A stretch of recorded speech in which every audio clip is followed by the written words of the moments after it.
রাত 2টা বাজে। ঘুমের ঘোরে মনে হচ্ছে কেউ একজন আমার রুমে প্রবেশ করছে। এক অদ্ভুত আচরণ করার চেষ্টা করছে।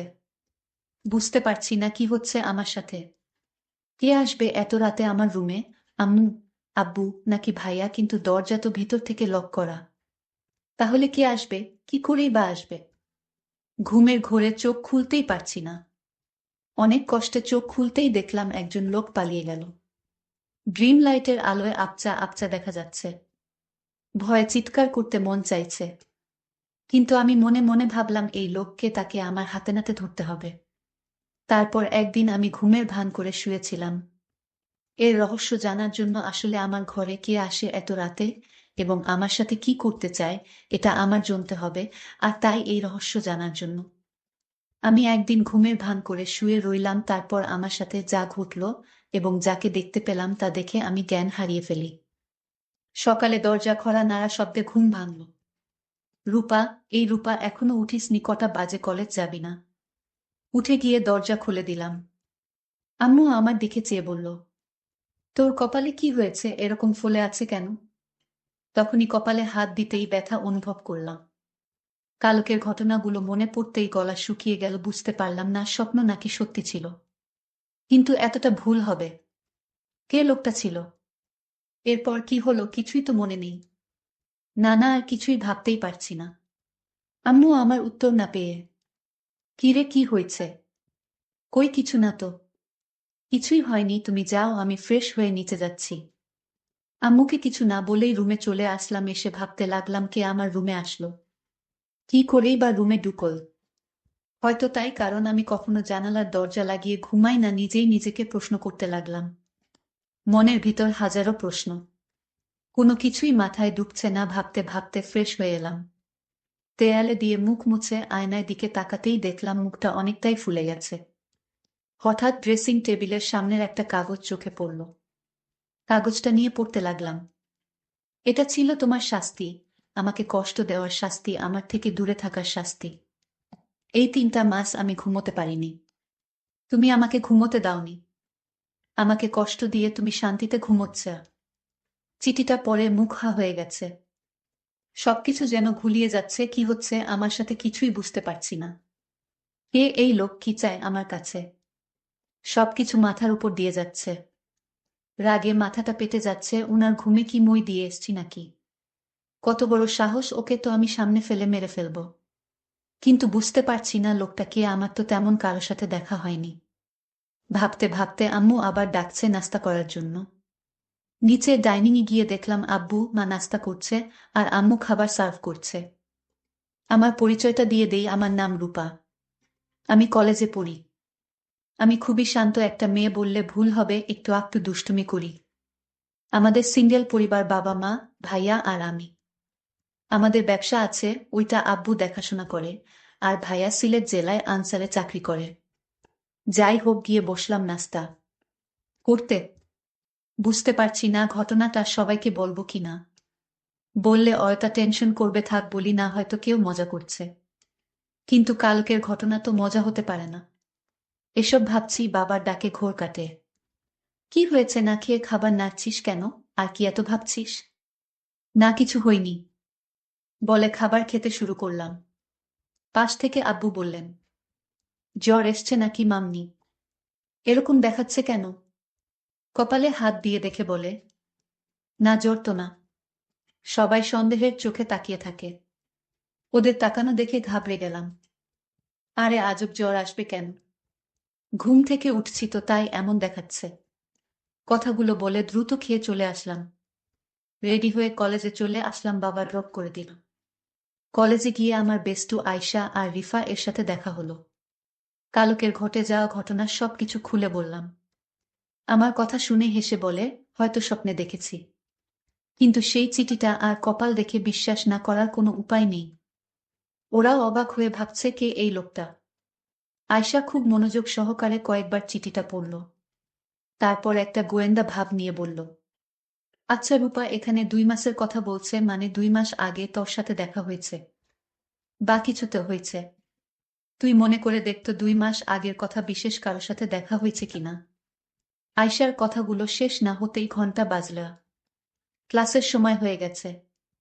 তারপর আর কথা না বাড়িয়ে ওর ক্লাসে চলে এলাম। ক্লাস শেষ করে আসতেই রিফা বলল, আরে বইন, এত চাপ নিস না তো, চল ফুচকা খেয়ে আসি। ফুচকা খাচ্ছিলাম তখন কয়েকজনের কথা শুনে তো অবাক। কারণ কাল যে ছেলেটা আমাদের রেগিং করছিল, সে নাকি হসপিটালে কে যেন মেরে হাঁপা ভেঙে দিছে। আসলে ছেলেটা আমাদের সিনিয়র ছিল। শুনে মনে মনে খুব খুশি হলাম। তারপর ফুচকা খেয়ে রিফা আর আয়শা ওদের বাসায় চলে গেল আর বলল এত চিন্তা না করতে। আমিও বাসায় রওনা দিলাম। ইদানিং আমার মনে হলো কেউ যেন আমাকে ফলো করছে, কিন্তু তাকালে কাউকেই দেখি না। সেদিনের পর থেকে ভয়ে দরজা আটকে ঘুমাই। এভাবে দুদিন কেটে যায়। কলেজের ক্যাম্পাসে আয়শা আর রিফা এর সাথে বসে গল্প করছিলাম। তখন আমাদের সিনিয়র জিহাদ ভাইয়া এসে আমার পাশে বসে বললেন, হেই গার্লস, কেমন আছো? আমরা হেসে প্রতি উত্তরে বললাম, ভালো ভাইয়া। তারপর ঠোকঠাক অনেক কথাই হলো। আমরা অনেক সময় বসে গল্প করলাম। ভাইয়া অনেক মজার এবং খুবই ভালো একজন মানুষ। দেখতে খুবই সুন্দর। কলেজের অনেক মেয়ে লাইন দিয়ে পড়ে আছে ভাইয়ার পিছে, কিন্তু ভাইয়া কাউকে পাত্তা দেন না। উনি ভাইয়ার ফ্রেন্ডের ভাই। ভাইয়াই বলছিল দেখে শুনে রাখতে। কিন্তু আমি তেমন কথা বলি না। রনি ভাইয়ার কথা ওনাকে বলিনি বললেই একটা ঝামেলা হবে। আমি ঝামেলা পছন্দ করি না। তারপর উনার সাথে কথা বলতে বলতে আমি উঠে বললাম, তোমরা কথা বলো, আমি একটু আসছি। বলে চলে আসলাম। রুটি খেয়ে চলে আসতে যাব তখন কেউ একজন এসে আমায় বলল। লোকটার খুব রেগে বলল, তোমার সাহস কি করে হয় তুমি ওই ছেলের সাথে হেসে হেসে কথা বলো? আমি কিছুই বুঝতে পারলাম না। বললাম, আমি যার সাথে ইচ্ছা তার সাথে কথা বলবো, আপনার কি সমস্যা? আপনি কে বলার? সাহস তো কম না শুনুন। লোকটার মুখে মাস্ক পরা, খুবই চেনা চেনা লাগছে। কিন্তু লোকটাকে চেনার কোনো উপায় নেই। লোকটি বলতে লাগলো, কেন ভয় পাচ্ছে কেন? অনেক কষ্টে তোমায় খুঁজে পেয়েছি, আর হারাতে দিব না। উনার কথা শুনে ভয় করছে, আবার রাগ ও লাগছে। আপনি এখানেও চলে আসছেন আমাকে মারতে। তার মানে সেদিন রাতে আপনি আমার রুমে এসেছিলেন আমাকে মারতে। তো না মেরে আমার সাথে দুর্ব্যবহার করার সাহস হয় কি করে হলো? বজ্জাত ছেলে। মেয়েদের দেখলেই কথা বলতে করতে মন চায়। আর করবেন নাই বা কেন? মানুষকে মেরে ফেলাই তো আপনার কাজ, এটা আর কি এমন বিষয়? তো মেরে ফেলেন আমাকে এখনই। শাহিন, এভাবে পিছু করার তো কোনো মানেই হয় না। চোখ বন্ধ করে কথাগুলো একদমে বলে ফেললাম। চোখ খুলতেই উনার চোখের দিকে তাকিয়ে আতঙ্কে উঠলাম। রাতে আমার রুমে এই লোক যায়, কিন্তু তাকে ঠিক চিনা যাচ্ছে না। কিন্তু এই লোকটিকে চেনার জন্য আমি প্রতিদিন রাতে ঘুমের ভান করে শুয়ে থাকি, কিন্তু ইদানিং আসে না। আপনাদের 2 মাস আগের কিছু কথা শেয়ার করে নেই, তা না হলে আপনার কিছুই বুঝবেন না। 2 মাস আগে কলেজ ট্যুরে 2 দিনের জন্য সিলেট গিয়েছিলাম। ওইখানে গিয়ে প্রথম দিন ভালোই কাটে, কিন্তু বিপত্তি ঘটল। দ্বিতীয় দিন সবাই পাহাড় ঘুরে ঘুরে দেখছে। আমি, আয়শা, রিফা আমরা গল্প করছি আর ঘুরছি। তখন আয়শা আর রিফা ছবি তুলতে ব্যস্ত। পাহাড়ে ঘুরতে ঘুরতে এক পর্যায়ে ওদের থেকে অনেক দূরে চলে আসি। একটা জায়গায় আসতেই যা দেখলাম তাতে আমি অবাক হয়ে হাঁ করে তাকিয়ে থাকলাম। একটা ছেলে হাতে বন্দুক তাক করে আছে, সামনে একটা হাত বাঁধা লোকের দিকে। ছেলেটার সাথে আরো অনেক ছেলে, তাদের হাতে দা ইত্যাদি। এসব দেখে ঘাবড়ে যায়। ছেলেটা একটা লোককে মারল চোখের সামনে। এমন ভয়ঙ্কর দৃশ্য দেখে জোরে চিৎকার দিয়ে উঠি। তাতে লোকগুলো আমায় দেখতে পেয়ে যায়। কিছু না ভেবেই ভয়ে দৌড় শুরু করি। ওই ছেলেটি বাকি ছেলেগুলোকে বলা কথা কানে বাজল, লাশটা পুঁতে ফেল, মেয়েটাকে আমি দেখছি।